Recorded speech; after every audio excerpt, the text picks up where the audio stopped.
আসসালামু আলাইকুম। Hello everyone, কেমন আছেন সবাই? আলহামদুলিল্লাহ, আমিও ভালো আছি। আজকে নতুন একটি রেসিপি নিয়ে হাজির হলাম।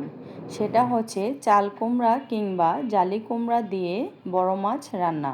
আজকে আমি গ্রাম্য স্টাইলে চাল কুমড়াটা রান্না করে দেখাবো। যারা চাল কুমড়া খেতে একেবারেই পছন্দ করেন না, আমার এই রেসিপি ফলো করে রান্না করলে তারাও খেতে পছন্দ করবে। রান্না কিন্তু আমরা সবাই করতে পারি, কিন্তু আমি আজকে আমার মতো করে রান্না করে দেখাবো। আমি আশা করব আপনারা সব সময় আমার পাশে থাকবেন। এভাবে চাল কুমড়া রান্না করে গরম ভাত কিংবা রুটির সাথে বেশ ভালো লাগে। চাল কুমড়া কিন্তু বাজার থেকে কেনার সময় কচি দেখে কিনতে হবে, তা না হলে রান্নার স্বাদ ভালো আসবে না।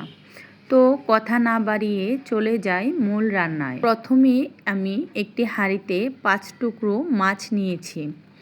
এখন দিয়ে দেব সামান্য লবণ, লাল মরিচের গুঁড়া, দিয়ে দেব হলুদ গুঁড়া। এগুলো আমি হাতের সাহায্যে ভালোভাবে মেখে নেব। মাখানো হয়ে গেলে এখন আমি চুলায় একটি কড়াই বসিয়ে দিয়ে দেব রান্নার তেল। তেলটা যখন গরম হয়ে আসবে তখন আমি মাছের পিসগুলো দিয়ে দেব। মাছের পিসগুলো এক পিঠ হয়ে গেলে আমি অপর পিঠ উল্টিয়ে দেব।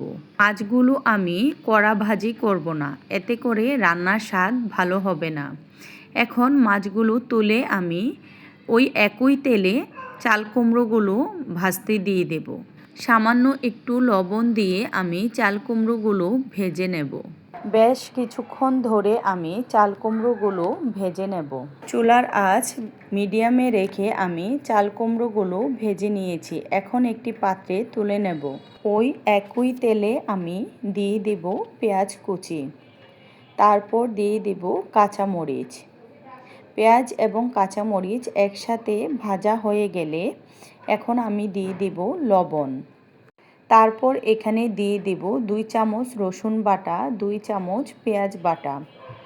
তারপর আবার সামান্য একটু লবণ দেব, একটু হলুদ গুঁড়া দেব, একটু জিরার গুঁড়া দেব, একটু ধনিয়ার গুঁড়া দেব। এখন আমি ভালোভাবে নেড়ে চেড়ে সামান্য একটু গরম পানি দিয়ে দেব। এই পর্যায়ে এসে আমি দিয়ে দেব 1 চামচ পরিমাণ লাল মরিচের গুঁড়া। এই পর্যায়ে এসে আমি আগে থেকে ভেজে রাখা চাল কুমড়োগুলো অ্যাড করে দেব। এই পর্যায়ে সামান্য একটু পানি দিয়ে আমি বলক নিয়ে আসব। তারপর দিয়ে দেব মাছের পিস। এই তো আমার রান্নাটা প্রায় শেষ পর্যায়ে। এখন দিয়ে দেব ধনিয়া পাতা কুচি। আল্লাহ হাফেজ।